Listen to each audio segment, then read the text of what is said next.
নমস্কার বন্ধুরা, কিছুদিন আগে আমি একটা ফটো ছেড়েছিলাম যে একটা ছেলে হারিয়ে গেছে, গৌরাঙ্গ অধিকারী। স্কুল থেকে আসার পরে থেকে তাকে নিখোঁজ হয়ে গেছে। তো ছেলেটিকে পাওয়া গেছে। আমি আপডেটটা দিচ্ছি কারণ প্রচুর মানুষ আর কি, যে আমি ফটোটা ছাড়া ছিল এখনও ছাড়া আছে সেটাতে প্রচুর কমেন্ট করছে এবং ফোন নাম্বারে ফোন করছে।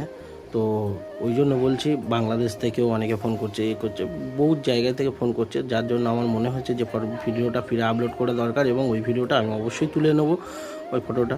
তো ভিডিওটা দেখতে থাকো, আমরা কোথা থেকে পেয়েছি এবং কীভাবে তাকে রিসিভ করেছি। অবশ্যই ভিডিওটা দেখতে থাকো। এই ফটোটা আমি পোস্ট করেছিলাম কিছুদিন আগে।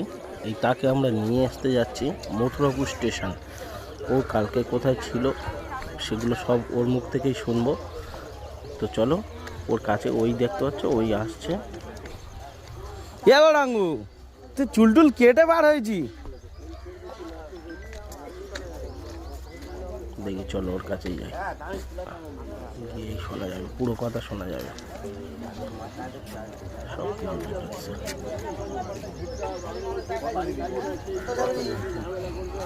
আর যাবি কি আছে, আবার ধরে তাই না? কত গেল, খেয়েছিস রাত্রে? কেন স্টেশনে ছিল সারা রাত? তাহলে কখন ধরা পড়লো? ও ফের ব্যাগে টেনে উঠেছে, লাস্ট ট্রেন যেটা ও কালকে স্টেশন থেকে ব্যাকে নামখানা স্টেশনে গেছে। হ্যাঁ, একটা ওই লাস্টে আর ডিম সিদ্ধ দাও। একটা লাস্ট স্টেশনে একটা ট্রেন যায়, ওই লাস্টের দিকে চলে গেছে কালদি স্টেশনে নেমে রাতের দিকে একটা লাস্টে ট্রেন যায়, কারসেট ট্রেন বলে ওটা। কালদি স্টেশনেই ঘুমিয়ে সারা ছিল, স্টেশনে কালকে সারা রাত ছিল। কে হয় কি আপনার? আমার শালা ভুল করে চলে গেছে। ও কালকে থেকে পাওয়া যাচ্ছে না স্কুলের পর থেকে। আর গিয়ে আর তোমরা আর স্কুলে পাঠাবে না, পড়াশোনা মানুষ কে করে কি আর। আরে ডিম সিদ্ধ দিয়ে যাবো নাকি? এই চলো চা খাই শুরু। আমি চা খাবো না, আমি টিফিন করবো, মুড়ি কোন খাবি? এখানে ঘুমিয়ে তিন সিদ্ধ দাও। তুমি খাবে? না না,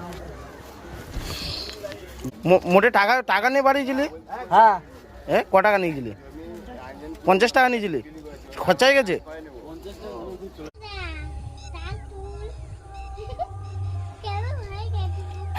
এই আমাদের গৌরাঙ্গ। ছেলেটার পাওয়া গেল, গবলু।